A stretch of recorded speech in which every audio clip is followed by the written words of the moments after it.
Isang gabi, ang prinsesa ng mga Valverde ay itinapon sa putikan. Wala kang utang na loob, magnanakaw ka! Sigaw ng sarili kong ama habang nakayakap sa kanyang kabit.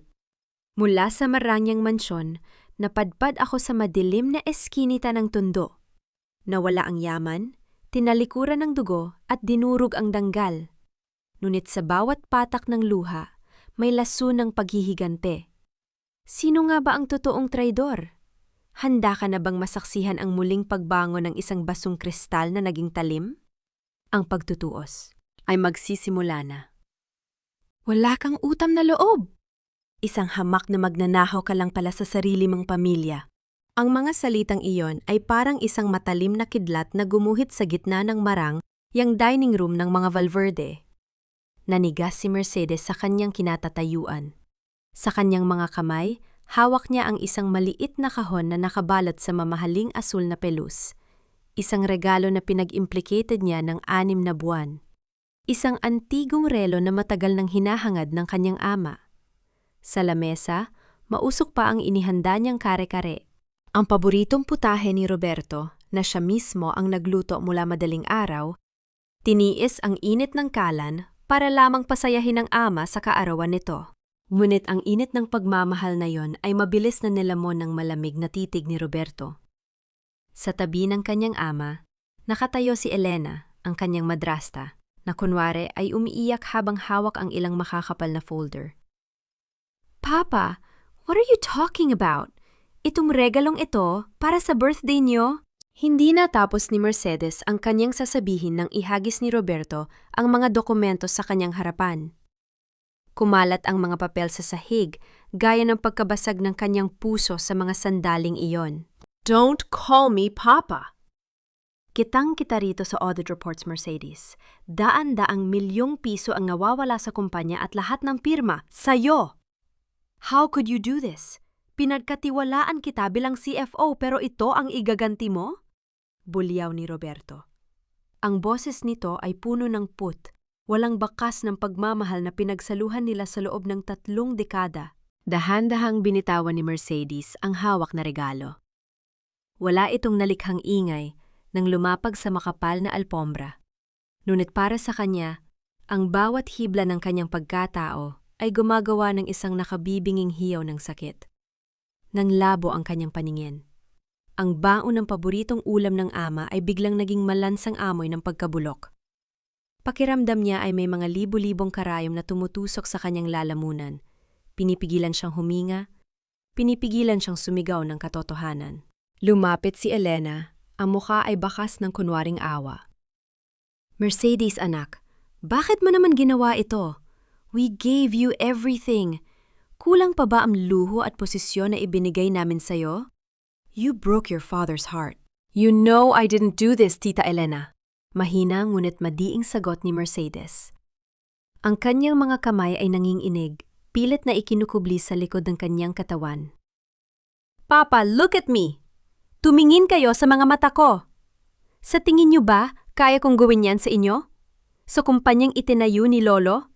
Ngunit iniwas ni Roberto ang kanyang tingin. Mas pinili niyang makinig sa bulong ng babaeng katabi kaysa sa pagsusumamo ng sariling dugo. I don't want to see your face anymore, Mercedes. Hiyang-hiya ako na naging anak kita. Mula sa araw na ito, wala ka ng kumpanya, wala ka ng pangalan at wala ka ng pamilya. Guards! Ilabas ang babaeng yan. Itapon ang lahat ng gamit niya sa labas ng gate na ito. Papa, please!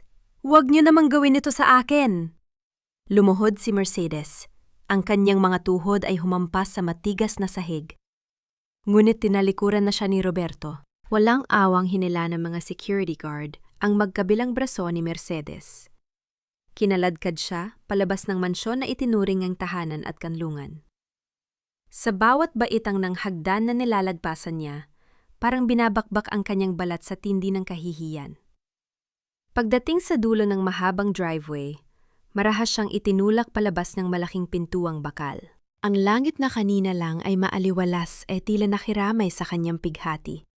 Biglang bumuhos ang isang malakas na ulan, hinuhugasan ang kanyang mukha na puno ng luha, ngunit hindi ang sakit sa kanyang dibdib. Isang maleta at ilang plastic bag ng kanyang mga damit ang isinunod na ihagis ng mga tauhan ni Roberto. Ang ilan sa kanyang mga damit ay nagkalat sa putikan, narurumihan, gaya ng kanyang danggal na niyurakan sa loob ng isang iglap. Mula sa malayo, nakita niya si Elena sa bintana ng ikalawang palapag. Ang madrasta niya ay hindi na umiiyak. Sa halip, isang mapang-uyam ng ngiti ang nakaguhit sa mga labi nito habang hawak ang isang baso ng wine. Doon, sa gitna ng ulan at putik, naramdaman ni Mercedes ang isang uri ng lamig na hindi kayang lunasan ng anumang kumot. Isang lamig na nanggagaling sa pagkakaalam na ang sarili mong ama ay mas piniling maniwala sa isang kasinungalingan kaysa sa katotohanang nakaukit sa iyong puso. Nanatili siyang nakaluhod sa basang kalsada. Ang kanyang mga mamahaling damit ay basa at puno ng dumi. Tumingala siya sa madilim na langit habang ang bawat patak ng ulan ay tila sumasabay sa pintig ng kanyang pusong nagdurusa. Ito na ba ang katapusan ng lahat ng aking pagsisikap? Ito ba ang halaga ng bawat gabing puyat ko para sa kumpanya? At bawat sakripisyo ko para sa ikaliligaya ni Papa? Bakit ang taong pinag-alayan ko ng aking buhay ang siya ring kukuha ng lahat ng mayroon ako? Tumayo si Mercedes nang may panginginig. Ngunit sa pagkakataong ito, hindi dahil sa ginaw. May isang bagong pakiramdam na unti-unting gumagapang sa kanyang mga ugat. Isang mapait na determinasyon na sumibol mula sa abo ng kanyang pagkawasak. Tiningnan niya ang saradong gate ng Mansyon Valverde sa huling pagkakataon. Sa mundong ito, na ang yaman ay mas matimbang kaysa sa katapatan, paano pa nga ba makakahanap ng puwang ang isang pusong sugatan at itinaboy ng sariling dugo? Diyos ko, Mercedes? Is that really you? My God! Huwag kang lalapit, baka madumihan ang sapatos ko. Ang boses na iyon ay galing kay Sofia, ang babaeng itinuring ni Mercedes na pinakamatalik na kaibigan. Ngunit sa halip na yakap o payong, ang tanging natanggap ni Mercedes ay ang pandidiri sa mga mata nito. Nakatayo si Sofia sa tapat ng isang mamahaling hotel. Pilit na iniyurong ang kanyang dulo ng damit upang hindi mahawakan ng basang-basang laylayan ng suot ni Mercedes. Isang mapait na ngiti ang dumaan sa mga labi ni Mercedes. Hawak-hawak pa rin niya ang kanyang cellphone na basag na ang screen. Umaasang may isang tao sa kanyang contact list ang sasagot at magpapatuloy sa kanya sa gabing ito. Ilang minuto lang ang nakalipas, sinubukan niyang tawagan ang lahat ng taong tinulungan niya nung siya pa ang makapangyarihang CFO ng Valverde Group. Ang mga negosyanteng binalikat niya ang utang, ang mga pinsan na binilhan niya ng kotse, at ang mga kaibigang nilibre niya sa mga biyahe sa Europe. Ngunit lahat sila, gaya ni Sofia, ay tila nagkaroon ng amnesia sa isang iglap. Sofia, please. Kahit isang gabi lang. Wala akong mapuntahan. Freeze ang lahat ng accounts ko. Wala akong dalang cash. Pagsusumamo ni Mercedes. Ang kanyang boses ay nanginginig. Hindi lamang dahil sa ginaw kundi dahil sa matinding kahihiyan na nararamdaman niya. I'm sorry, Mercedes. Alam mo naman ang balita, di ba? Sabi ni Tita Elena, ninakawan mo raw ang sarili mong ama. I can't be seen with you. It's bad for my image. Guard! Pakyalis na itong babaeng ito sa tapat ng entrance. Mabilis na tumalikod si Sofia at pumasok sa loob ng hotel. Iniwan si Mercedes na muling hinahatak ng isang security guard palayo sa liwanag. Naglakad si Mercedes ng walang direksyon sa ilalim ng madilim na langit ng Makati. Ang bawat hakbang ng kanyang mga paa na suot ang mamahaling high heels ay nagbibigay ng matinding kirot, kaya sa dulo ng isang eskinita, hinubad niya ang mga ito at naglakad ng nakayapak sa magaspang na aspeto. Ang mga ilaw na mga nagtataasang gusali na dati niyang pinamumunuan ay tila mga bituing napakalayo at napakalamig. Tumingin siya sa kanyang mga palad. Ang mga kamay na ito na dati ay pumipirma ng mga bilyon-bilyong pisong kontrata ay puno na ngayon ng kalyo mula sa pagbitbit ng kanyang tanging maleta. Ang amoy ng mamahaling pabango ay napalitan na ng amoy ng usok ng mga sasakyan at ang maasim na amoy ng basang kalsada. Sa bawat taong nadadaanan niya, nakakaramdam siya ng matinding hiya. Pakiramdam niya ay nakasulat sa kanyang noo ang salitang magnanakaw. Ang bawat titig ng mga taong naglalakad sa sidewalk ay tila isang parusa. May mga sandaling gusto na lamang yung tumalon sa ilog o maglaho na lang na parang bula. Ngunit tuwing naiisip niya ang mukha ni Elena at ang malamig na turing ng kanyang ama, isang maliit na ningas ng galit ang pumipigil sa kanya na sumuko. Huminto siya sa isang waiting shed sa gilid ng kalsada. Ito na ang kanyang magiging silid-tulugan sa gabing ito. Umupo siya sa malamig na semento, niyakap ang kanyang mga binti, at isiniksik ang mukha sa kanyang tuhod. Ang ingay ng mga sasakyan dumadaan ay nagsilbing uyayi sa kanyang pagod na pagkatao. Tila, bumalik sa kanyang alaala ang mga gabing. Nakahiga siya sa malambot na kama sa mansyon, may mainit na gatas na dala ang yaya at ang haliksano ng kanyang ama bago matulog. Nasaan na ang buhay na yon, Mercedes? Bulong niya sa kanyang sarili habang ang unang patak ng luha para sa gabing ito ay tuluyang kumawala. Bakit ang bilis ng paglipat ng tadhana? Kahapon, reyna ako ng mga Valverde. Nayon basura na ako sa paningin ng mundo. Biglang huminto ang ingay ng paligid nang may isang aninong tumakip sa tapat niya. Hindi niya ito pinansin. Inisip na baka isa itong pulis o isang palaboy na paaalisin din siya. Ngunit sa halip na marahas na pagtataboy, isang mainit na pakiramdam ang dumampi sa kanyang balikat. Isang lumang kumot na gawa sa pinagtagpi-tagping tela ang dahan-dahang binalot sa kanya. Inangat ni Mercedes ang kanyang ulo. Isang matandang babae na may banayad na muka at mga matang puno ng karanasan ang nakatitig sa kanya. May hawak itong isang maliit na supot ng tinapay at isang bote ng tubig. Huwag kang matakot, iha. Mukhang mas malalim pa sa gabi ang pinagdadaanan mo. Ang boses ng matanda ay mahina, ngunit may hatid na kakaibang kapayapaan. Napatitig si Mercedes sa matanda. Sa gitna ng lungsod na puno ng yaman, ngunit salat sa awa. Paano nahanap ng isang estranjero ang paraan para yakapin ang isang pusong itinapon na ng sariling pamilya? Huwag kang mahiya, iha.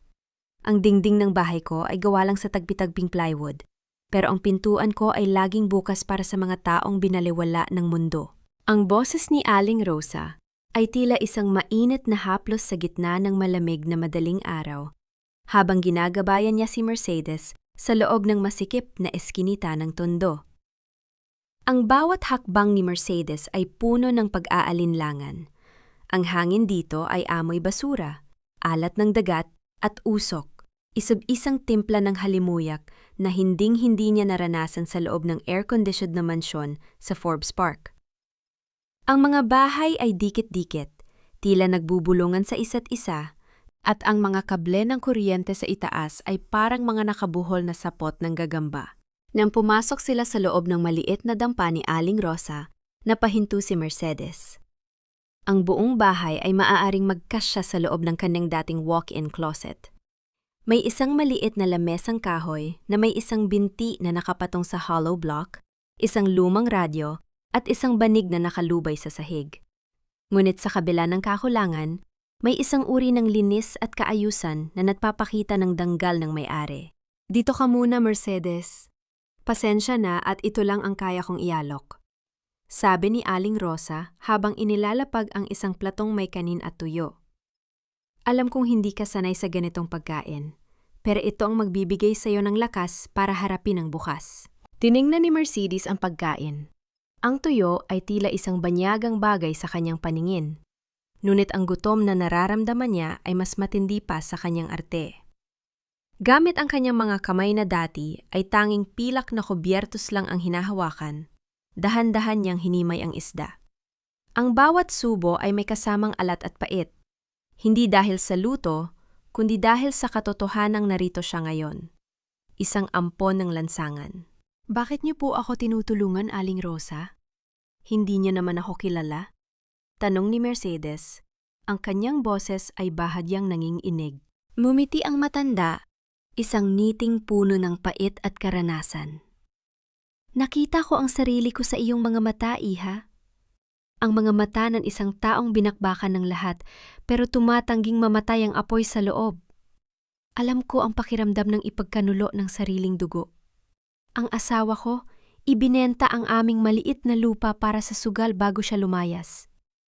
Naiwan akong walang komento, gaya mo. Sa unang pagkakataon matapos ang ilang oras, nakaramdam si Mercedes ng isang uri ng koneksyon na hindi kayang bilhin ng pera.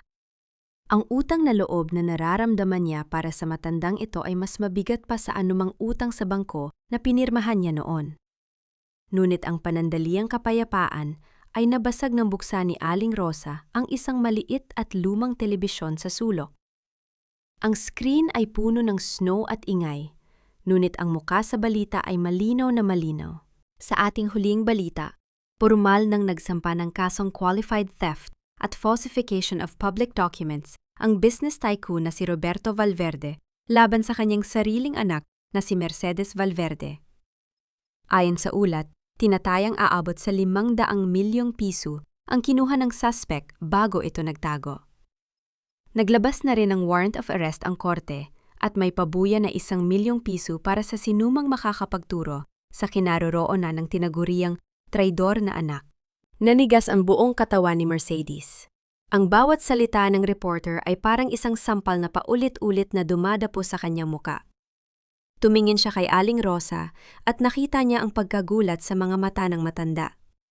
Sa labas ng bahay, narinig niya ang mga boses ng mga kapitbahay na nag-uusap tungkol sa balita, excited sa pabuya na maaaring magpabago ng kanilang buhay.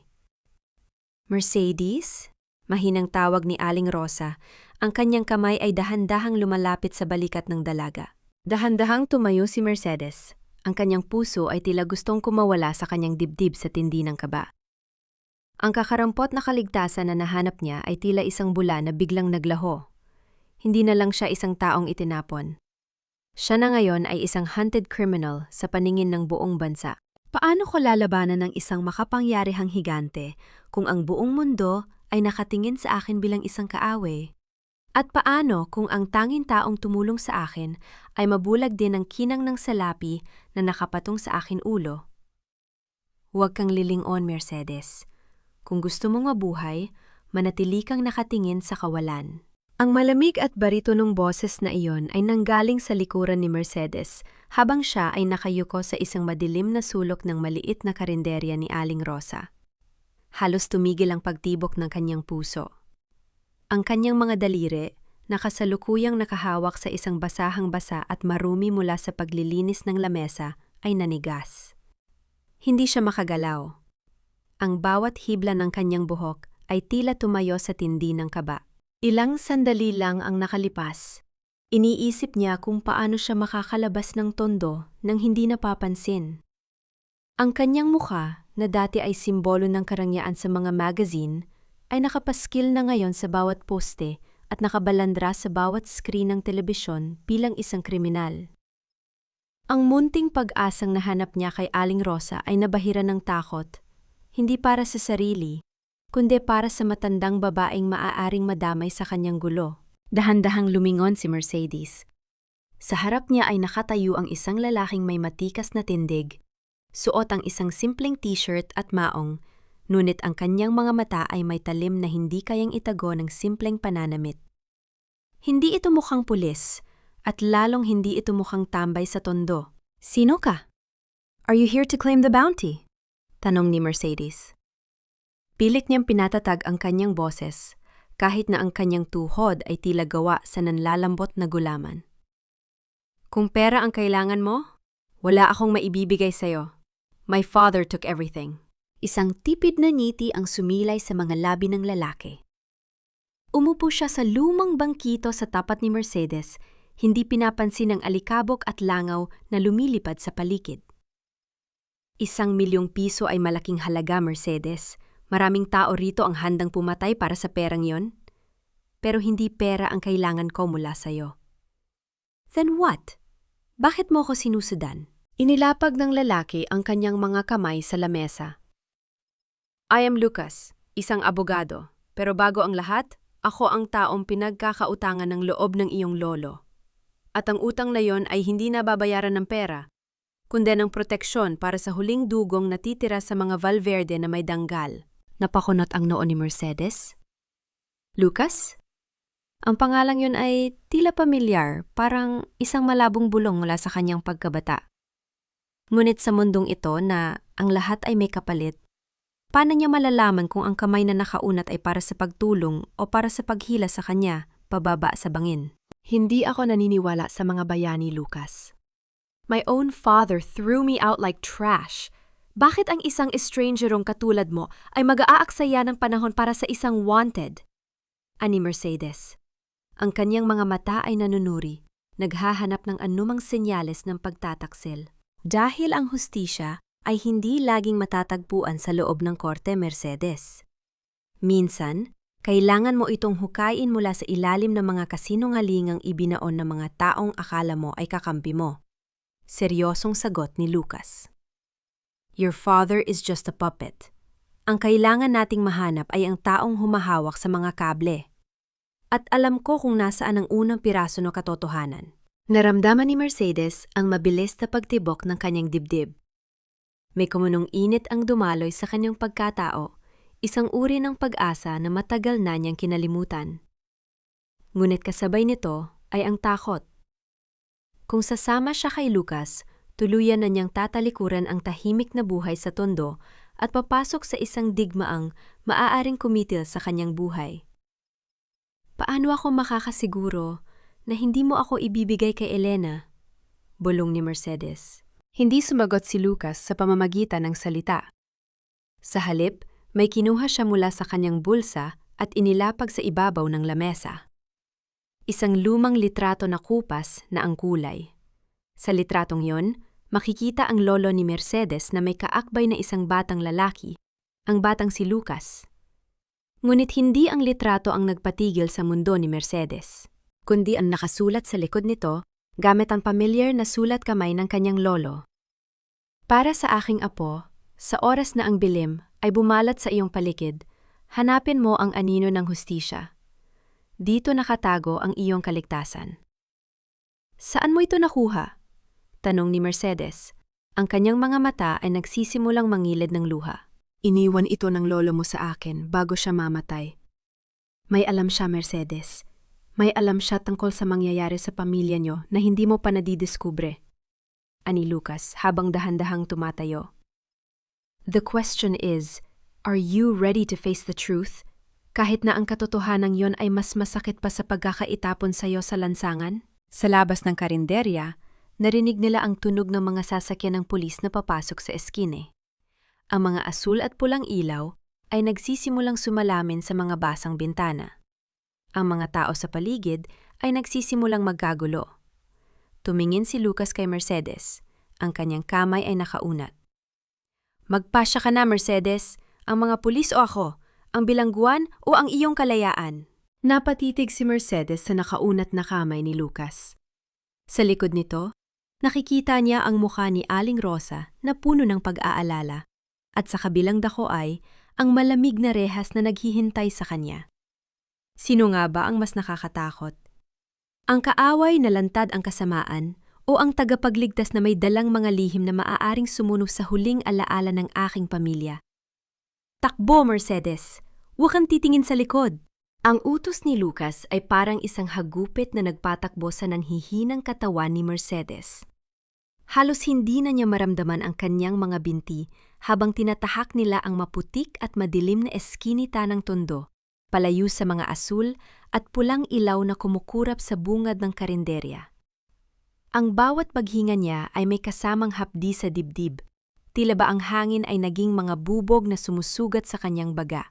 Narinig niya ang malalakas na yapak ng mga bota sa semento at ang mga sigawan ng mga pulis na naguutos na huminto sila. Ngunit hindi tumitigil si Lucas. Mahigpit ang hawak nito sa kanyang kamay, isang hawak na nagpaparamdam sa kanya na hindi siya nag-iisa sa gitna ng unos na ito. Dito, bilis! Blong ni Lucas habang hinihila siya papasok sa isang makitid na siwang sa pagitan ng dalawang naglalakihang warehouse sa gilid ng pantalan. Ang loob ng warehouse ay balot ng katahimikan at amoy ng kalawang at luma. Tanging ang manipis na sinag ng buwan na dumadaan sa mga butas ng bubong ang nagsisilbing ilaw nila. Huminto si Lucas sa harap ng isang tumpok na mga lumang kahon at kinaladkad ang isang mabigat na bakal na tahib sa sahig. Isang lihim na lagusan. Bakit tayo nandito? Lucas, anong kinalaman nito sa lolo ko? Tanong ni Mercedes. Ang kanyang boses ay pabulong na lamang dahil sa takot na baka may makarinig sa kanila. Ang warehouse na ito, ang unang pundasyon ng Valverde Group, Mercedes. Bago pa naging marangya ang mansyon nyo, dito nagsimula ang lahat. At dito rin itinago ng lolo mo ang katotohanang hindi niya kayang ipagkatiwala kahit sa sarili niyang anak. Ani Lucas habang binubuksan ang isang lumang baul na gawa sa kahoy na nara na nababalot na ng makapal na alikabok at sapot na gagamba. Dahan-dahang lumapit si Mercedes. Ang bawat tibok ng kanyang puso ay parang isang tambol na umaalingaw-ngaw sa loob ng tahimik na silid. Nang bumukas ang baul, hindi ginto o pera ang tumambat sa kanya, kundi mga tumpok ng lumang sulat, mga litrato, at isang maliit na kwintas na may pendant na kristal. Ang kwintas ng kanyang yumaong ina. Nanginghinig ang mga kamay ni Mercedes nang kunin niya ang kwintas. Ang lamig ng kristal sa kanyang palad ay tila nagpabalik sa kanya sa mga hapong karga-karga siya ng kanyang ina, bago ito unti-unting nanghina at pumanaw. Basahin mo ito. Iniabot ni Lucas ang isang nakatuping papel na may selyo ng isang kilalang ospital mula sa ibang bansa. Habang binabasa ni Mercedes ang nilalaman ng papel, unting nanlamig ang kanyang buong pagkatao. Ang medical record ng kanyang ina ay hindi tumutugma sa kwentong alam niya. Ang sinabi ni Roberto na namatay ang kanyang ina dahil sa cancer ay isang malaking kasinungalingan. Ayon sa dokumento, may mga bakas ng arsenic sa katawan ng kanyang ina. Isang uri ng lason na unti-unting kumikitil sa buhay ng isang tao. Hindi ito totoo. Sabi ni Papa, nagkasakit si Mama. Inalagaan siya ni Tita Elena hanggang sa huli, pulong ni Mercedes. Ang kanyang mga mata ay naniningkit sa tindi ng sakit at pagkalito. Iyan ang kwentong ipinakain nila sa iyo, Mercedes. Para hindi ka magtanong. Para hindi mo makita na ang mga taong nakapaligid sa iyo ay mga lubong nagtatago sa balat ng tupa. Ang boses ni Lucas ay puno ng pot. Ang lolo mo, nalaman niya ang totoo bago siya mamatay. Pero bago niya mailantad ang lahat, na-stroke din siya sa hindi inaasahang pagkakataon. Napahawak si Mercedes sa kanyang ulo. Ang bawat alaala ng kanyang kabataan, ang bawat yakap ni Roberto, at ang bawat ngiti ni Elena ay tila mga lason na ngayon ay dumadaloy sa kanyang isipan. Ang buong buhay niya ay itinayo sa ibabaw ng isang libingan ng mga lihip. Bakit mo ginagawa ito, Lucas? Bakit na yun lang? Tanong ni Mercedes. Ang galit ay unti-unting pumapalit sa kanyang takot. Dahil ngayon ka lang naging handa na makita ang dumi sa likod ng kinang ng inyong pangalan. Sagot ni Lucas. At dahil ang mga taong pumatay sa pamilya mo, sila rin ang taong gustong pumatay sa iyo ngayon. Biglang binalot ng katahimikan ang paligid, ngunit isang kakaibang tulog ang pumutol dito. Ang marahang pag-ikot ng doorknob ng pinto sa itaas ng warehouse. Pagkatapos ay, ang tulog na mabibigat na hakbang na bumababa sa hagdanan. Hindi ito ang mga pulis. Ang mga hakbang na ito ay mabagal, kalkulado, at nakakatakot. Isang pulang tuldok ng laser ang biglang lumitaw sa dibdib ni Lucas, gumagapang pataas patungo sa kanyang leeg. Huwag kang gagalaw, Mercedes. Ibigay mo sa akin ang dokumentong yan, at baka hayaan ko pa kayong makita ang pagsikat ng araw bukas. Isang pamilyar na boses ang narinig nila mula sa kadiliman. Nanlaki ang mga mata ni Mercedes. Ang boses na iyon, ang boses na nagpatulog sa kanya noong bata pa siya. Sa gitna ng takot at pagtataksil, paano mo lalabanan ang isang anino na naging bahagi na ng iyong paglaki? At sa pagkakataong ito, sino pa nga ba ang matitira para protektahan ang huling iyas ng mga Valverde? Ibaba mo ang papel na yan, Mercedes. Alam mo namang, ayokong saktan ang paborito kong alaga. Ang boses na iyon ay parang isang multo na bumangon mula sa pinakamasayang bahagi ng kabataan ni Mercedes. Sa gitna ng dilim, unti-unting nabuo ang bulto ng isang lalaki, si Mang Cardo. Ang matapat na driver ng pamilya Valverde sa loob ng 20 taon.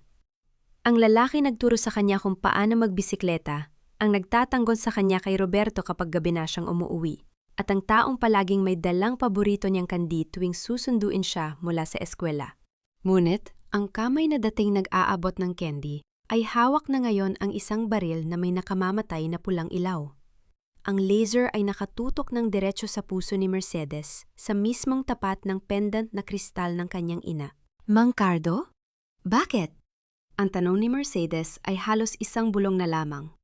Ang sakit na naramdaman niya nang itaboy siya ni Roberto ay wala pa sa kalahati ng hapdi na dulot ng pagkakaalam na pati ang mga taong itinuring niyang pamilya ay bahagi ng masalimuot na patibong na ito. Patawad, iha. Pero mas malakas ang kapit ni Ma'am Elena kaysa sa katapatan ko sa lolo mo. Kailangan kong protektahan ang pamilya ko, gaya ng pagprotekta mo sa pangalan niyo. Sabi ni Mang Cardo, ang kanyang boses ay may pang-inginig ng pagsisisi, ngunit ang kanyang daliri ay nananatiling matatag sa gatilyo. Hindi makagalaw si Mercedes. Ang kanyang mga paa ay tila nabaon sa semento ng warehouse. Ang bawat alaala ng kabataang kasama ang matanda ay isa-isang nadudurog, nagiging mga matatalim na bubog na sumusugat sa kanyang kalooban. Pakiramdam niya ay wala na siyang matatakbuhan. Kung ang lahat ng pundasyon ng kanyang buhay ay gawa sa kasinungalingan, saan pa siya kukuha ng lakas para huminga? Ngunit bago pa man makakilos si Mang Cardo, isang mabilis na galaw ang naramdaman ni Mercedes. Hinila siya ni Lucas sa likod ng isang malaking tumpok na mga bakal na drum. Ang tunog ng isang metal na bumagsak sa kabilang panig ng warehouse ang bumasag sa katahimikan, isang pampalito na ginawa ni Lucas. "Huwag kang bibitiw sa akin, Mercedes," bulong ni Lucas sa kanyang tainga. Ang mainit na hininga nito at ang mahigpit na pagkakahawak sa kanyang bayang ay nagbigay ng kakarampot na init sa kanyang nanlalamig na katawan. Sa gitna ng tensyon, napasandal ang likod ni Mercedes sa dibdib ni Lucas. Naririnig niya ang mabilis ngunit matatag na tibok ng puso ng abogado. Sa unang pagkakataon sa gabing yon, hindi siya nakaramdam ng takot sa presensya ng isang lalaki. Ang bawat kalamnan ni Lucas ay handang sumabog para sa kanyang kaligtasan. "Doon sa maliit na bintana sa dulo, kailangan makarating tayo roon," utos ni Lucas. Ang kanyang boses ay seryoso at puno ng determinasyon. Gumapang sila sa pag-ita ng mga anino, umiiwas sa bawat sinag ng pulang laser na humahanap sa kanila. Ang bawat pagtama ng tuhod ni Mercedes sa magaspang na sahig ay nag-iiwan ng gasgas. Ngunit hindi niya ito alintana. Ang tanging mahalaga ay ang init ng kamay ni Lucas na hindi bumibitaw sa kanya. Nang makarating sila sa isang mas ligtas na sulok, pansamantalang huminto si Lucas para suriin ang paligid. Napansin niya ang dugong umaagos mula sa sugat sa braso ni Mercedes, marahil ay nakuha niya nang hilahin siya ni Lucas kanina. Nang walang sabi-sabi, pinunit ni Lucas ang dulo ng kanyang sariling t-shirt. Dahan-dahan niyang hinawakan ang braso ni Mercedes. Ang kanyang mga hawak ay banayad, tila ba hawak niya ang isang mamahaling basong kristal na ayaw niyang muling mabasag. Ang pagdampi ng tela sa balat ni Mercedes ay nagpadala ng kuryente sa kanyang buong pagkatao, isang uri ng kilig na sumibol sa gitna ng pang-anib. "I'm sorry. Nasaktan kita," bulong ni Lucas habang itinatali ang tela sa kanyang sugat. Tumingala si Lucas at sa loob ng ilang segundo, nagtagpo ang kanilang mga mata. Sa mga mata ni Lucas, nakita ni Mercedes ang isang bagay na matagal na niyang hinahanap mula kay Roberto. Ang tunay na pag-aalaga na walang hinihihing kapalit. "Bakit mo ginagawa ito, Lucas? Pwede ka namang umalis na lang at iwan ako. Hindi mo kailangang itaya ang buhay mo para sa akin," sabi ni Mercedes. Ang kanyang mga mata ay nagsisimulang mangilid ng luha. Numiti si Lucas, isang malungkot ngunit matapang na ngiti. Dahil ang mundong ito ay masyado ng madilim para hayaan pang mawala ang isang bitiing katulad mo, Mercedes. At dahil nangako ako sa lolo mo, at nangangako ako sa sarili ko. Nabalot sila ng isang saglit na katahimikan, isang sandaling tila tumigil ang mundo at nawala ang panganib sa paligid. Ngunit ang katahimikang yon ay mabilis na nilamon ng tunog ng mabibigat na hakbang ni Mang Cardo na papalapit sa kanilang kinaroroonan. Ang tunog ng dulo ng baril na tumatama sa mga metal na drum ay parang isang orasan na nagbibilang ng kanilang huling sandali. "Lumabas na kayo, Mercedes! Alam kong nandyan lang kayo!" Sigaw ni Mang Cardo. Ang boses ay puno na ng desperasyon. Sa harap ng panganib na tila walang katapusan, paano nga ba pipiliin ng isang pusong sugatan na muling magtiwala? At sa gitna ng pagtataksil ng lahat, sapat na ba ang isang estrangerong handang mamatay para sa kanya upang mahanap ang daan pabalik sa katotohanan? Dati, sapat na ang isang pirma ko para bumuhay ng libu-libong pamilya. Pero ngayon, kahit isang latang sardinas ay hindi ko mabili nang hindi ko makaba ang aking dibdib. Ang mapait na kaisipang ito ay paulit-ulit na umaalingaw sa isipan ni Mercedes. Habang nakaupo siya sa isang maliit na bangkito sa labas ng dampa ni Aling Rosa. Ang kanyang mga kamay, na dati ay tanging mga mamahaling fountain pen at diamond ring ang humahawak, ay nakalubog na yon sa isang batya ng malabong tubig na puno ng bula. Ang bawat kuskus niya sa maruming damit ay tila pagbura sa kanyang nakaraang puno ng ginto at seda.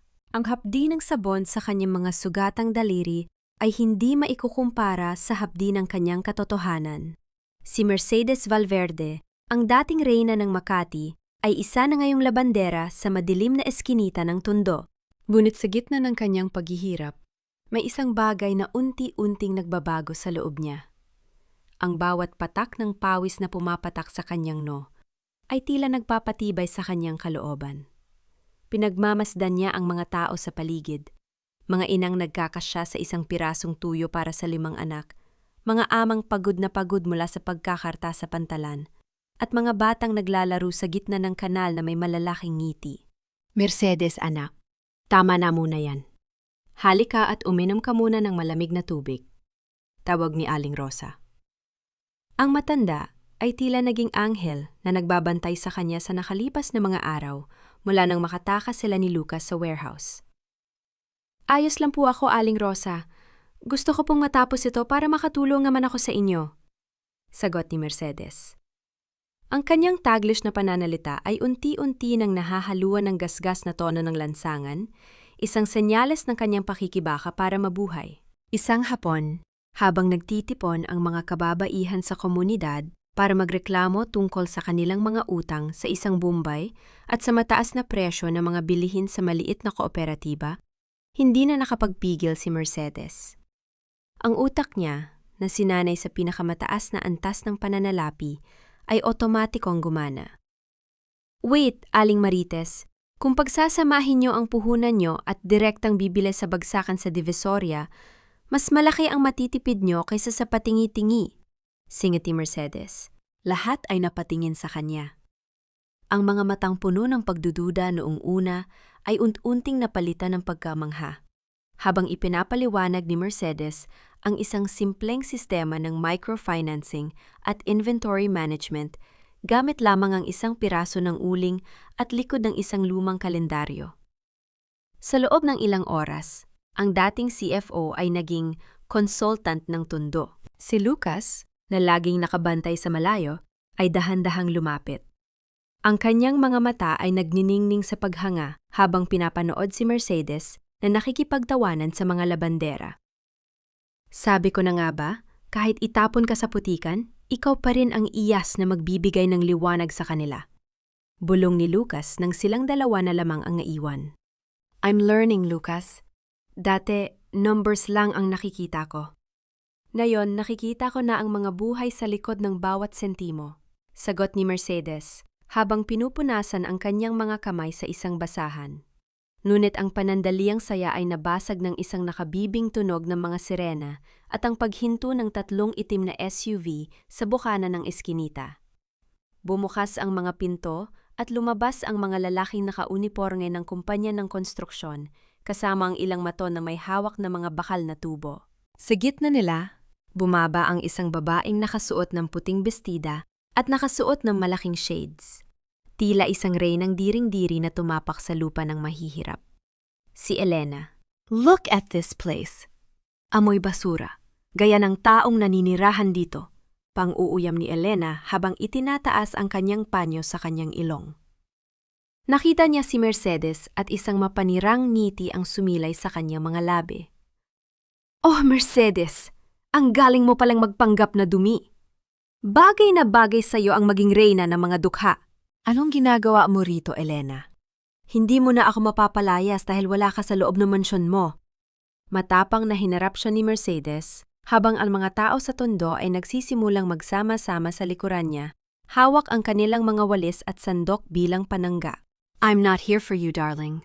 I'm here for my property. Tumawa ng malakas si Elena at iwinagayway ang isang dokumento. Ang buong lupang kinatatayuan ng mga barong-barong na ito ay binili na ng Valverde Group. At ngayong hapon, sisimula na ang demolisyon. Wala nang matitirang tondo at wala nang matitirang lungga para sa iyo, Mercedes. Ang tunog ng isang bulldozer na nagsisimulang umandar sa dulo ng kalsada ay parang isang dagundong ng kamatayan. Ang mga sigaw ng takot ng mga bata at ang pagtangis ng mga ina ay muling bumasag sa puso ni Mercedes. Nilingon ni Mercedes ang kanyang paligid. Ang mga taong nagbukas ng pinto sa kanya noon wala siyang matuluyan. Handa ba siyang hayaang mawala ng tirahan ang mga taong naging pamilya niya? Dahil lamang sa galit ni Elena sa kanya? O makakahanap pa siya ng paraan para pigilan ang higanteng dati ay siya mismo ang nagpapatakbo? Ano ba yan? Pati ba naman itong mga amoy putik na to? Kakampihan mo? How low can you go, Mercedes? Ang boses ni Elena ay matalas, tila isang latigo na humahampas sa katahimikan ng eskimita. Nakatayo siya sa ilalim ng isang itim na payong na hawak ng kanyang bodyguard, habang ang kanyang mamahaling sapatos na balat ay maingat na umiiwas sa maruming tubig ng kanal. Sa kabilang banda, si Mercedes ay nakatayo sa gitna ng kalsada.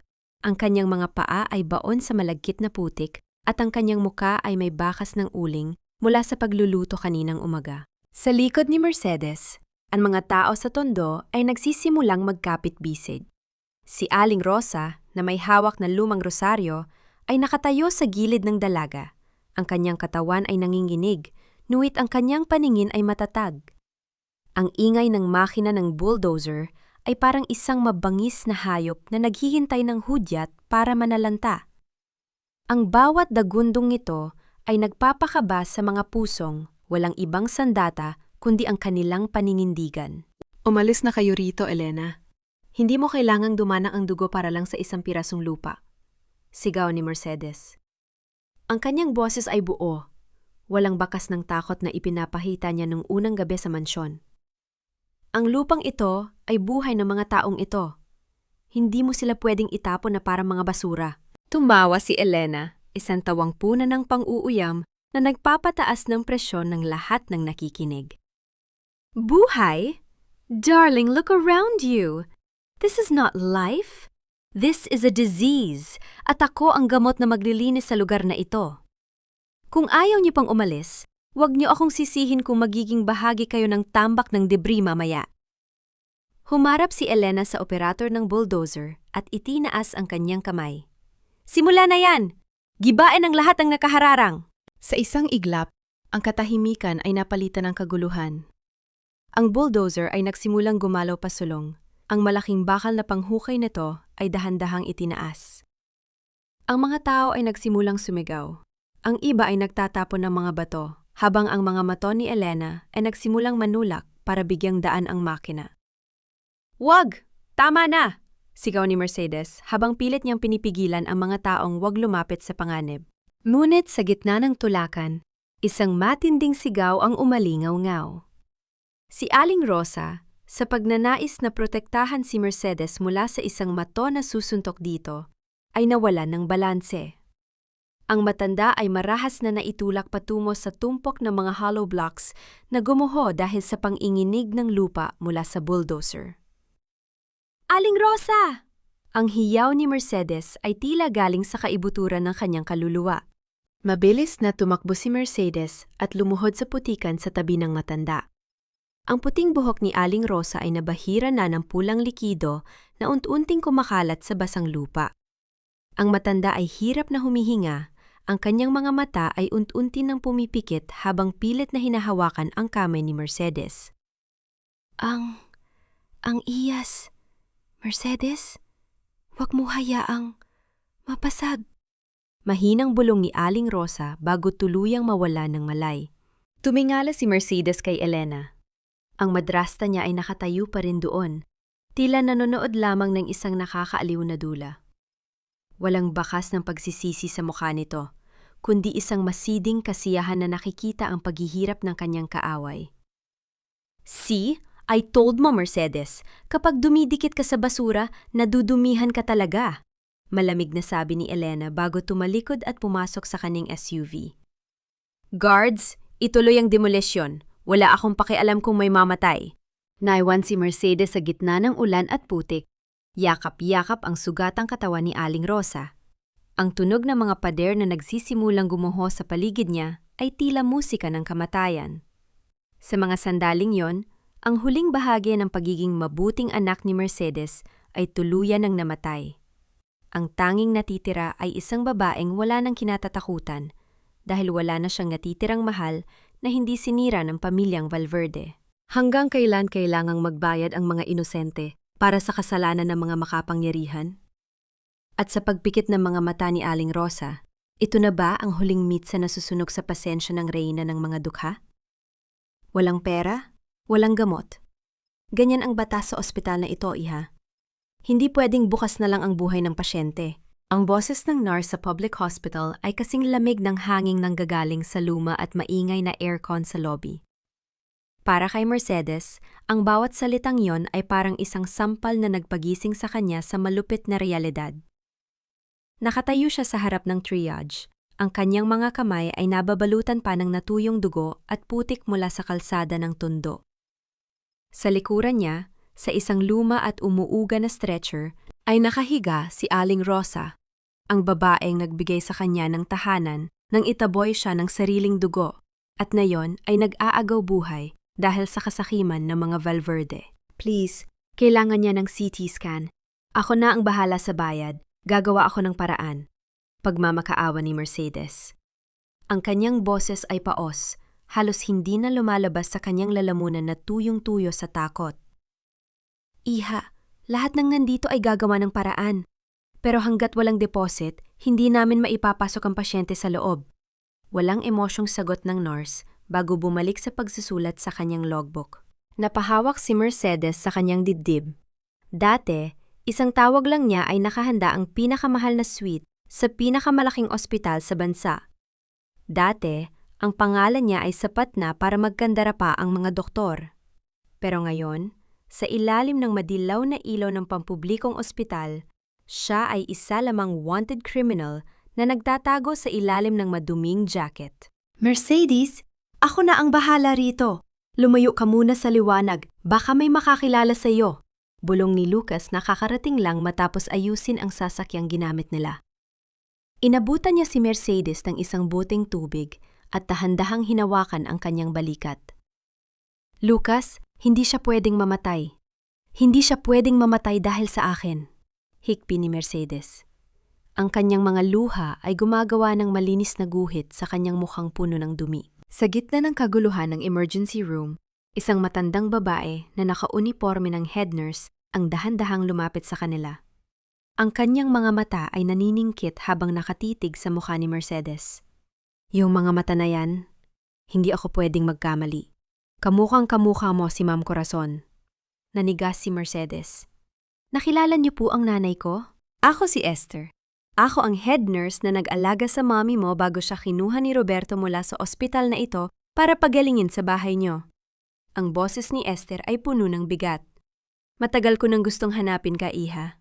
May mga bagay na hindi ko masabi noon dahil natatakot ako para sa buhay ko. Dinala sila ni Esther sa isang tahimik na sulok ng hallway. Ang bawat hakbang ni Mercedes ay parang paglalakad sa ibabaw ng mga pako. Alam niyang ang katotohanang sasabihin ng matanda ay maaaring tuluyang sumira sa huling alaala niya ng isang masayang pamilya. Hindi cancer ang pumatay sa nanay mo, Mercedes. Panimula ni Esther. Ang kanyang mga kamay ay nanginginig habang hinahawakan ng isang lumang medalyon. Bago siya bawian ng buhay, nagpa-blood test kami ng palihim. Ang resulta ay hindi namin inilagay sa official records dahil binayaran ni Roberto ang hospital director noon. Anong ibig niyang sabihin? Tanong ni Lucas. Ang kanyang mga mata ay alerto sa paligid. Ang dugo ni Ma'am Corazon ay puno ng arsenic. Unti-unti siyang nilalason sa pamamagitan ng kanyang mga bitativa. At ang mga gamot na yon, ang nagbibigay sa kanya ay ang nurse na kinuha ni Elena. Pahayag ni Esther na nagpabagsak sa mundo ni Mercedes. Napaupo si Mercedes sa sahig. Ang lamig ng semento ay gumapang sa kanyang buong pagkatao. Ang arsenic ay isang tahimik na mamamatay tao.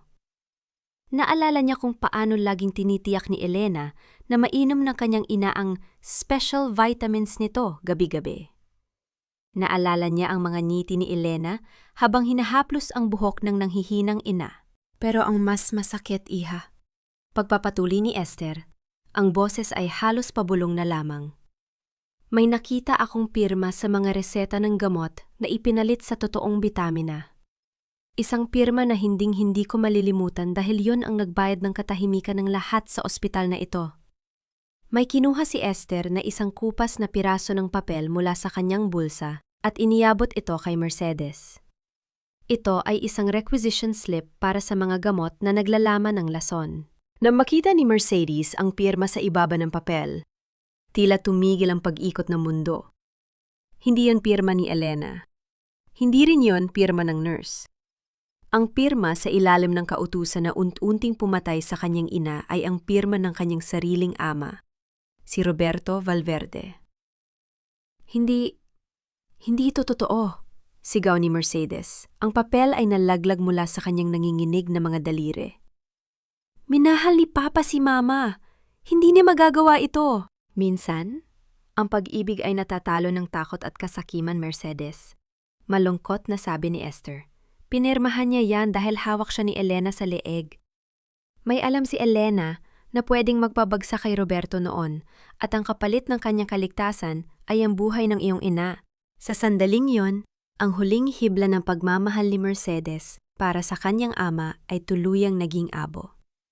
Ang hapdi ng pagkakaitapon sa kanya sa lansangan ay wala pa sa kalingkingan ng hapdi ng katotohanang ang taong pinag-alayan niya ng buhay ay ang taong pumatay sa babaeng nagbigay sa kanya ng buhay. Isang matalim na tunog ng flatline ang narinig nila mula sa loob ng emergency room. Ang mga doktor ay nagsimulang magtakbuhan patungo sa bed ni Aling Rosa. Aling Rosa! Ang hiyaw ni Mercedes ay umalingaw-ngaw sa buong ospital. Isang hiyaw ng isang anak na nawalan na ng lahat at ngayon ay pilit na binabawi ng tadhana, pati ang huling taong nagparamdam sa kanya ng tunay na pag-ibig. Sapat ba ang katotohanan para bigyan ka ng lakas? O ito ba ang huling pako sa krus na papatay sa iyong pag-asa? Magkano na lang ang natitira sa atin, Elena? Huwag mo akong lokohin. Dahil nakikita ko sa mga numero na unti-unti na tayong nilalamon ng sarili nating utang. Ang boses ni Roberto ay gumaralgal habang hinihigpitan niya ang hawak sa isang baso ng whiskey. Ang marangyang sala ng Mansion Valverde, na dati ay puno ng tawanan at tunog ng mamahaling musika, ay binalot na yon ng isang mabigat at nakakasakal na katahimikan. Ang mga kristal na chandelier sa itaas ay tila mga nanunuring mata na nakatitig sa pagbagsak ng isang hari. Huwag mo akong sigawan, Roberto. Ginagawa ko ang lahat para isalba ang kumpanyang pinabayaan mo. Sagot ni Elena. Ang kanyang boses ay matalim at puno ng kamandag. Nakaupo siya sa isang velvet na sopa, maingat na pinupunasan ang kanyang mga kuko, tila hindi apektado ng pang-inginig na mga kamay ng kanyang asawa. Kung hindi dahil sa mga koneksyon ko, matagal na tayong kinaladkad sa kalsada gaya ng ginawa mo sa anak mong magnanakaw. Huwag mong banggitin si Mercedes, sigaw ni Roberto, sabay hagis ng baso sa tapat ng fireplace. Ang tunog ng pagkabasag ng kristal ay umalingaw-ngaw sa buong silid. Bawat piraso ay kumalat sa sahig gaya ng pira-pirasong danggal ng kanilang pamilya. Kung nandito siya, hindi tayo aabot sa ganito. Alam niya ang bawat sentimong pumapasok at lumalabas. Pero ikaw, lahat ng pera itinapon mo sa mga maling investments. Tumayo si Elena. Ang kanyang muka ay nagbago mula sa pagiging kalmado patungo sa isang nakakatakot na anyo ng galit. Lumapit siya kay Roberto at itinuon ang kanyang daliri sa dibdib nito. Kasalanan ko? Sinong pumirma sa mga dokumento para lasunin ang sarili niyang asawa? Sinong nagtapon sa sariling anak para lang pagtakpan ang sariling baho? Tayong dalawa ang nasa putika na ito, Roberto. Kaya huwag ka magmalinis. Napaupo si Roberto sa kanyang upuan. Ang kanyang muka ay tila tumanda ng 10 taon sa loob ng isang saglit. Ang katotohanang binitawan ni Elena ay parang isang lason na mas matindi pa sa arsenic. Ang bawat gabi ay hindi siya nakakatulog dahil sa mga anino ng nakaraan na tila bumubulong sa kanyang tainga. Kailangan nating matuloy ang engagement ni Bianca sa mga Chen. Bulong ni Roberto. Ang kanyang boses ay puno ng desperasyon. Yun na lang ang tanging paraan para makakuha ng bagong puhunan. Kung hindi, kukunin ng bangko ang mansyong ito sa susunod na buwan.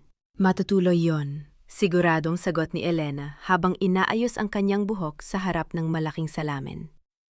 Bianca will marry into wealth, at ang Tondo property ay mabibenta na natin sa mga banyaga. Magiging maayos ang lahat, basta manatili kang tahimik at sumunod sa plano ko. Ngunit ang kanilang pag-uusap ay naputol nang pumasok ang kanilang head of security. Ang lalaking pumalit kay Maangkardo. Ang kanyang mukha ay maputla at puno ng pawis. Sir, ma'am, may problema po sa stock market. Sabi ng lalaki, ang boses ay nanginginig. Anong problema? Magsalita ka! Bulyaw ni Roberto. May isang misteryosong kumpanya, ang Hias Holdings, na mabilis na bumibili ng lahat ng floating stocks ng Valverde Group sa mababang presyo. Sa loob lang ng 2 oras, nakuha na nila ang halos 20% ng kumpanya. Paliwanag ng security head. Hias Holdings? Sino ang nasa likod niyan? Alamin mo kung sino ang may-ari! Utos ni Elena. Ang kanyang mga mata ay naniningkit sa takot. Yun po ang problema, ma'am. Ang kumpanya ay nakarehistro sa ilalim ng isang trust fund, pero may isang mensaheng ipinadala sa inyong private email, ilang minuto lang ang nakalipas. Dali-daling, binuksan ni Roberto ang kanyang laptop sa lamesa. Sa screen, isang simpleng mensahe ang nakasulat sa gitna ng itim na background. Walang pangalan, walang pirma, tanging 6 na salita na nagpatingkad sa takot sa puso ng mag-asawa. Ang iyas ay nagbabalik sa liwanag. Napabitaw si Roberto sa mouse ng kanyang computer. Ang malamig na pakiramdam na naramdaman niya nung itaboy niya si Mercedes sa ulan ay muling bumalik. Ngunit sa pagkakataong ito, mas matindi at mas nakakamatay. Hindi maaari. Bulong ni Roberto habang ang kanyang paningin ay nagsisimulang magdilim. Sino ang naglalakas loob na hamunin ang mga Valverde sa rurok ng kanilang kapangyarihan? At sa gitna na nagbabadyang pagbagsak, sapat ba ang yaman at kasinungalingan para harapin ang isang multong nagbalik para bawiin ang lahat? Hindi sapat ang kinang ng mga diamante para itago ang baho ng isang bahay na itinayo sa ibabaw ng mga bangkay. Ang kaisipang ito ang tanging baon ni Mercedes habang nakatingin siya sa naglalakihang gintong gate ng Mansyon Valverde. Sa loob, umaalingaw-ngaw ang tunog ng isang marangyang orkestra, nakikipagbaligsahan sa huni ng mga kuliglig sa labas. Ang amoy ng mamahaling French perfume at wine ay humahalo sa malamig na hangin ng gabi. Ito ang gabi ng engagement ni Bianca. Ang gabing dapat ay magliligtas sa pamilya Valverde mula sa kahihiyan. Sa loob ng Grand Ballroom, ang lahat ay tila isang panaginip. Ang mga pader ay binalot ng mga puting rosas at ang mga bisita, ang elite ng lipunan, ay nagbubulungan habang may hawak na baso ng champagne. Sa gitna ng entablado, nakatayo si Bianca, suot ang isang gown na tila gawa sa mga bituin, katabi ang kanyang mapapangasawang si Marcos Chen. Si Elena ay suot ang kanyang pinakamalapad na niti habang nakikipag-usap sa mga board members. Ngunit sa likod ng kanyang mga mata, may isang uri ng kaba na hindi niya maalis. Panakanaka siyang tumitingin sa pintuan, tila may inaasahang panganib. Si Roberto naman ay nakaupo sa isang sulok. Ang kanyang mukha ay maputla at ang kanyang mga kamay ay bahagyang nanginginig sa ibabaw ng kanyang tungkod. Ladies and gentlemen, panimila ni Roberto nang umakyat siya sa entablado, ang boses ay pilit na pinatatatag. Ngayong gabi, hindi lang natin ipinagdiriwang ang pag-iisa ng 2 pamilya. Ipinagdiriwang din natin ang bagong simula ng Valverde Group sa tulong ng ating mga bagong partners. Isang masigabong palakpakan ang pumuno sa silid. Ngunit bago pa man makapagsalita muli si Roberto, ang malalaking pintuan ng ballroom na gawa sa mabigat na kahoy ay dahan-dahang bumukas. Ang tunog ng mga bisagra ay tila isang babala na nagpatahimik sa lahat. Isang anino ang dahan-dahang pumasok, Sinalubong ng liwanag ng mga kristal na chandelier. Ang bawat hakbang ng kanyang sapatos sa makintab na marmol ay naglilika ng isang matatag at ritmikong tunog. Isang tunog na tila nagbibilang ng bawat kasalanan ng mga taong nasa loob. Lahat ng mata ay nakatuon sa babaeng pumasok. Hindi siya suot ang basahan ng tundo, at lalong hindi siya ang sugatang Mercedes na kinaladkad palabas ng gate na yon ilang buwan na ang nakalilipas. Suot niya ang isang matingkad na pulang gown na tila apoy sa gitna ng malamig na puting dekorasyon. Ang kanyang buhok ay maayos na nakastyle, at sa kanyang leeg ay nagnaningning ang kristal na pendant ng kanyang ina. Ang kanyang intindig ay parang isang reynang nagbabalik para bawiin ang kanyang trono. Mercedes? Ang bulong ni Bianca ay halos hindi narinig, ngunit ang takot sa kanyang mukha ay malinaw na malinaw. Nanigas si Elena sa kanyang kinatatayuan. Ang baso ng champagne na hawak niya ay dahan-dahang tumagilid, dahilan upang ang mamahaling alak ay dahan-dahang pumatak sa kanyang mamahaling bestida. Tila ba ito ay mga luhang hindi niya kayang pigilan? Patawad sa aking pagdating ng walang imbitasyon, Papa. Ang boses ni Mercedes ay malambot, ngunit may talim na parang labaha. Naglakad siya patungo sa gitna ng ballroom, hindi pinapansin ang mga bulungan ng mga bisita. Ngunit naisip ko, hindi kumpleto ang selebrasyon ng pamilya kung wala ang tunay na may-ari ng kumpanyang ipinagmamalaki niyo. Anong ginagawa mo rito? Magnanakaw ka? Sigaw ni Elena, pilit na ibinabalik ang kanyang tapang. Guards! Bakit hinayaan niyo makapasok ang babaeng ito? Ilabas siya! Ngunit walang security guard na kumilos. Sa halip, pumasok si Lucas sa loob ng ballroom. Suot ang isang formal na suit at hawak ang isang makapal na folder. Tumayo siya sa tabi ni Mercedes. Ang kanyang mga mata ay nagbibigay ng mensahe na hindi sila basta-basta mapapaalis. Huwag kang magmadali, Elena. Nakanghiting sabi ni Mercedes habang tinititigan ang kanyang madrasta sa mga mata. Narito ako, hindi bilang iyong anak, kundi bilang ang kinatawan ng Hias Holdings, ang kumpanyang nagmamay-ari na ngayon ng 60% ng Valverde Group. Isang nakakabing katahimikan ang bumalat sa buong ballroom. Ang mga board members ay nagsimulang magtinginan, ang iba ay naglalabas na ng kanilang mga telepono. Si Roberto ay napahawak sa kanyang dibdib, ang kanyang hininga ay naging mababaw at mabilis. Mercedes, anak, anong ibig sabihin nito? Tanong ni Roberto, ang kanyang boses ay puno ng pagkalito at takot. Ibig sabihin nito, Papa? Ang bahay na itinayo niyo sa kasinungalingan ay oras na para gumuho. Sagot ni Mercedes habang dahan-dahang kumukuha ng isang dokumento mula kay Lucas. At bago matapos ang gabing ito, malalaman ng lahat kung sinong iyas ang pilit niyong itinapon sa putikan at kung sinong mga dumi ang napapanggap na brilyant. Lumingon si Mercedes sa mga bisita at itinaas ang kanyang boses. Ladies and gentlemen, meron akong isang espesyal na regalo para sa engagement na ito. Isang katotohanang mataga ng ibinaon sa limot. Sa mga sandaling yon, ang projector sa entablado na dapat ay magpapakita ng mga litrato ni Bianca at Marcos ay biglang umilaw. Isang lumang video ang nagsimulang mag-play, isang video na magpapabago sa kapalaran ng lahat. Ano ang nilalaman ng lihim na video na ito na ikinatakot ni Elena ng husto? At sa gitna ng karangyaan, paano haharapin ni Roberto ang katotohanang ang kanyang pinakamamahal na asawa? Ang tunay na arkitekto ng kanyang pagbagsak? Patayin niyo yan! Isara niyo ang proyekto na yan! Guards, gawin niyo ang trabaho niyo! Ang matitinis na tili ni Elena ay bumasag sa nakakangilong katahimikan ng ballroom.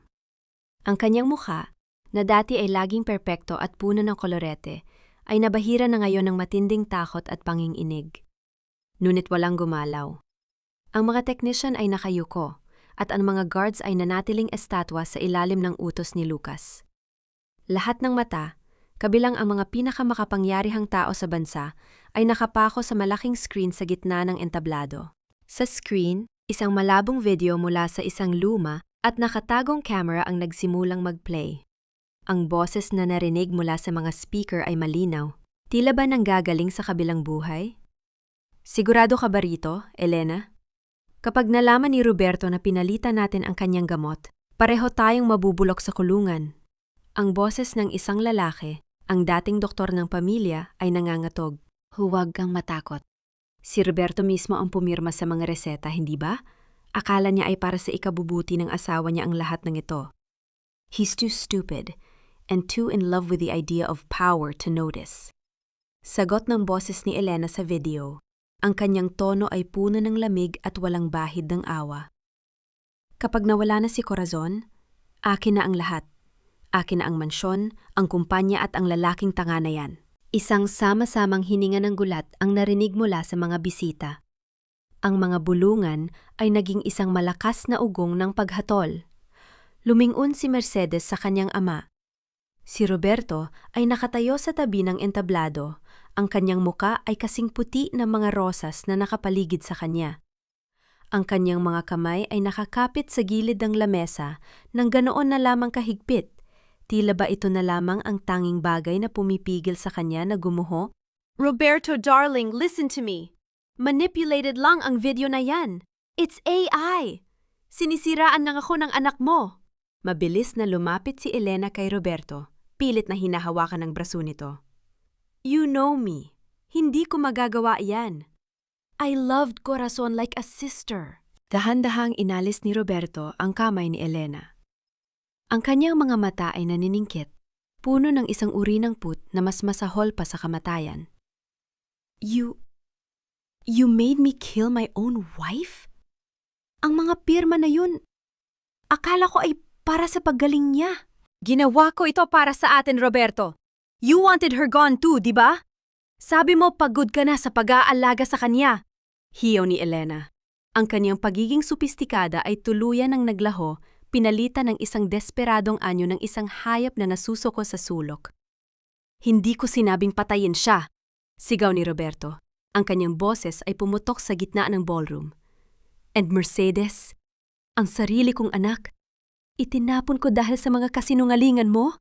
Naglakad si Mercedes patungo sa gitna. Ang bawat hakbang niya ay puno ng dangal na dati nilang sinubukang yurakan. Hindi lang buhay ni Mama ang kinuha mo, Elena. Ninakawan mo rin ang Valverde Group.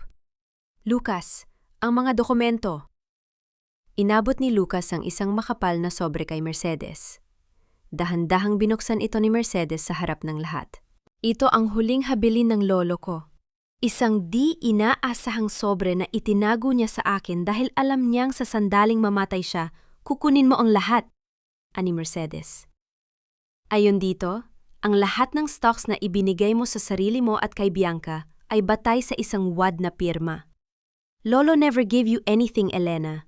Dahil bago pa man siya mamatay, alam na niya ang ginagawa niyo.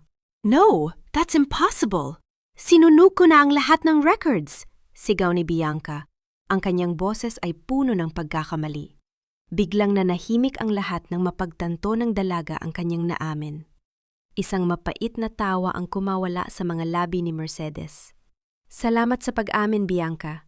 Hindi mo lang sinira ang sarili mo. Sinira mo rin ang huling pag-asa ng nanay mo. Biglang bumukas muli ang mga pintuan ng ballroom. Sa pagkakataong ito, hindi mga bisita ang pumasok. Sampu-sampung mga pulis at mga tauhan ng NBI ay naglakad patungo sa entablado.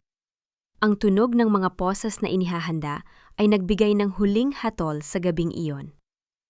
Elena Valverde, Bianca Valverde at Roberto Valverde. Kayo ay inaaresto para sa mga kasong murder, qualified theft at falsification of documents. Pahayag ng opisyal. Napaupo si Roberto sa sahig. Ang kanyang mga mata ay nakatingin kay Mercedes, puno ng pagsisisi at pagluha. Mercedes, anak, patawarin mo ako. Patawarin mo ang papa. Tiningnan ni Mercedes ang kanyang ama. Ang lalaking dati ay tinitingala niya bilang kanyang bayani, Ngayon ay isa na lamang matandang wasak at walang natitirang danggal. Naisip niya ang ulan, ang putik, at ang sakit ng kanyang pagkakaluhod nung gabing itinapon siya. Hindi lahat ng sugat ay naghihilong sa isang patawad lang, Papa. Mahinang sabi ni Mercedes. Ang kanyang boses ay puno ng kalungkutan, ngunit may matibay na kapayapaan. Ang hustisya ay hindi para sa akin, kundi para kay Mama at kay Aling Rosa. Habang kinaladkad ng mga pulis si Elena at Bianca na nagtititili at nagmumura, huminto si Mercedes sa harap ng malaking bintana ng ballroom. Ang liwanag ng buwan ay tumatama sa kanyang mukha. Sa kanyang tabi, naramdaman niya ang kamay ni Lucas na dahan-dahang humawak sa kanyang palad. Tapos na, Mercedes. Nabalik na sa iyo ang lahat, bulong ni Lucas. Hindi, Lucas. Ngayon pa lang magsisimula ang tunay na laban, sagot ni Mercedes habang nakatingin sa malayo. Ang laban para sa mga taong wala ng boses sa mundong ito.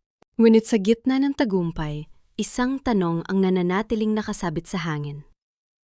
Sa pagbagsak ng kumpanya at ang pagkakakulong ng kanyang pamilya, paano haharapin ni Mercedes ang katotohanang ang kanyang paghihigan ay nag-iwan sa kanya ng isang imperyong wala ng buhay?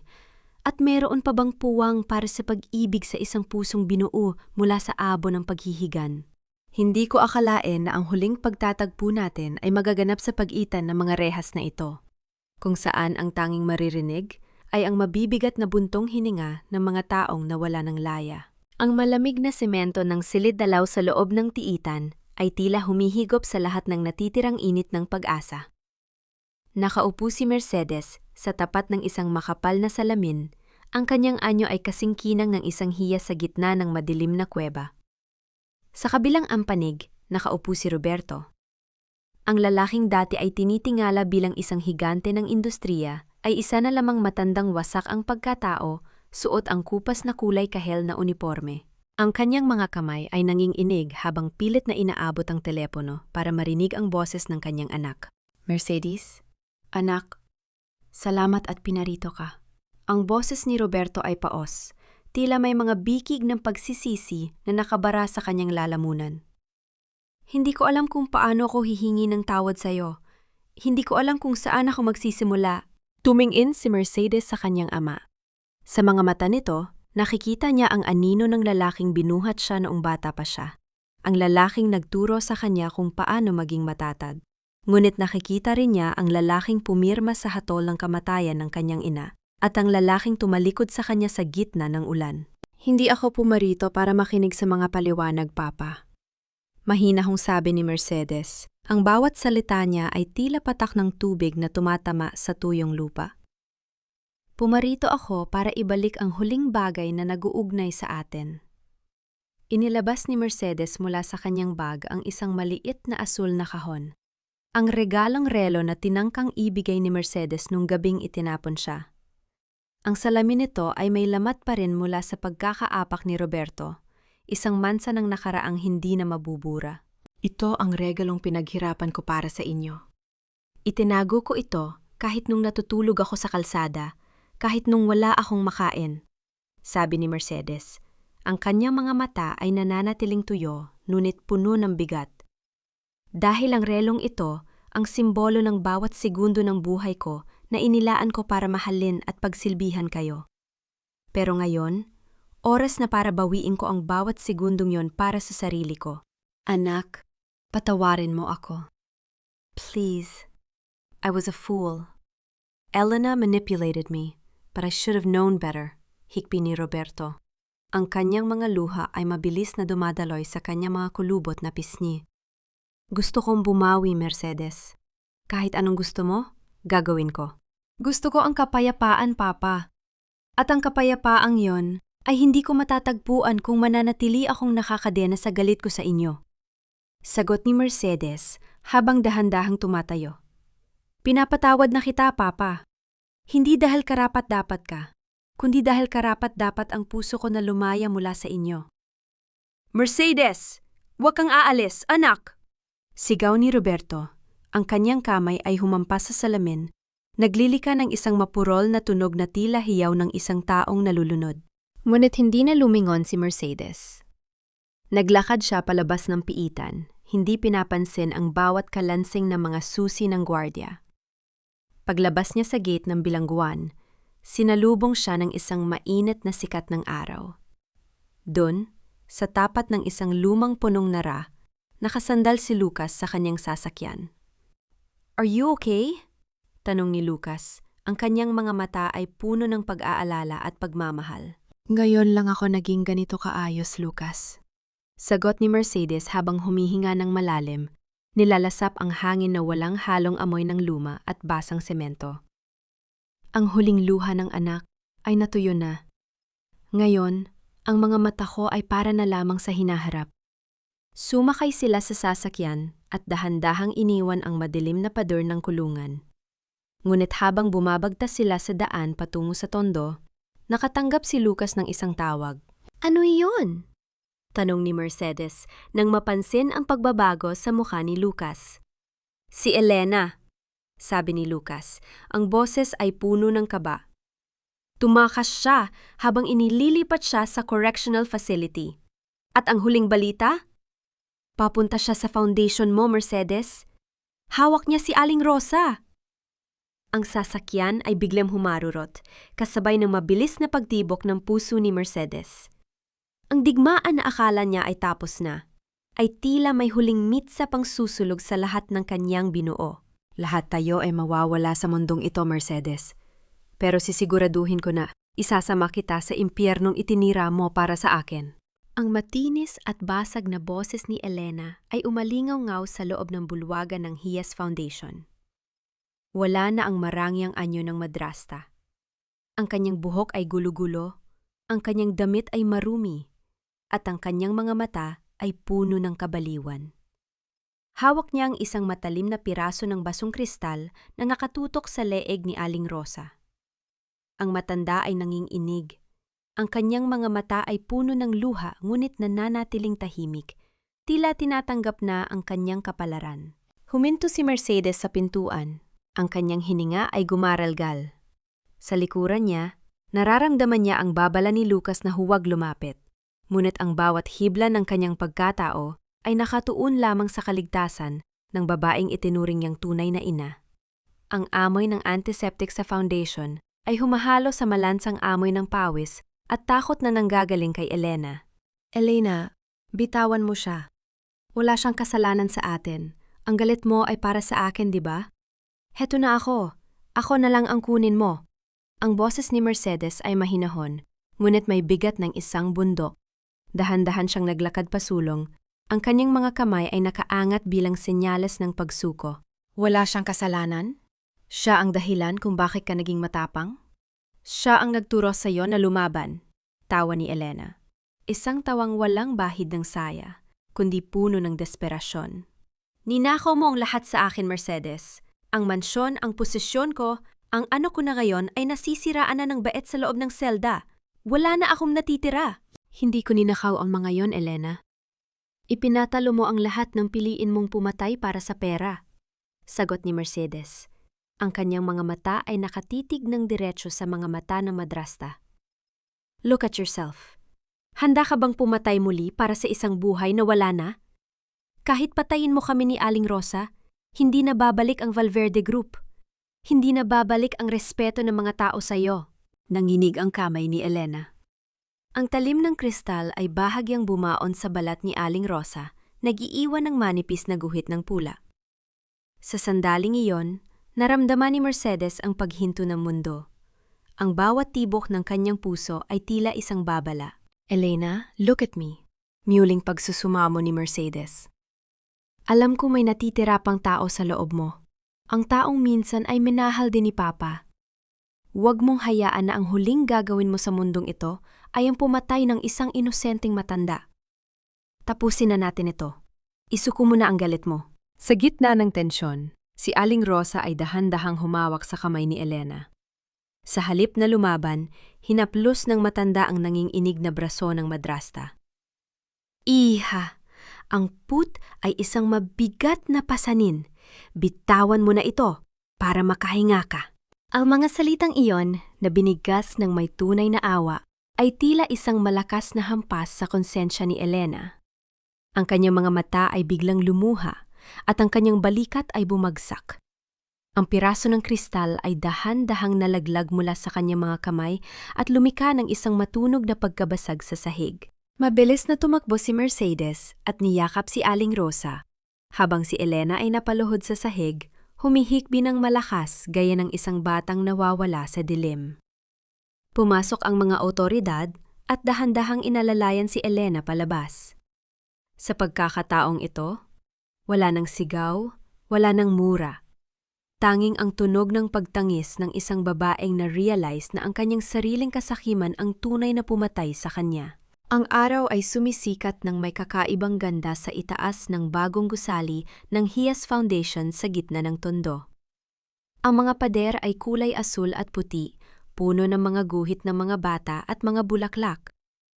Ang amoy ng bagong luto na pandesal at kape ay umaalingaw-ngaw sa paligid, kasama ang tawanan ng mga kababai, ang binigyan ng bagong pagkakataon ni Mercedes.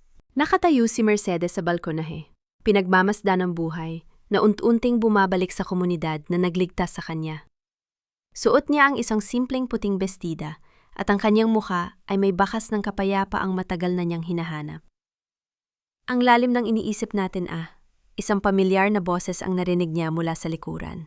Naramdaman ni Mercedes ang mainit na bisig ni Lucas na yumakap sa kanyang bayang mula sa likod. Ang bawat haplos nito ay nagpapaalala sa kanya na sa kabila ng lahat ng bagyo, may isang taong nanatili para maging silong niya.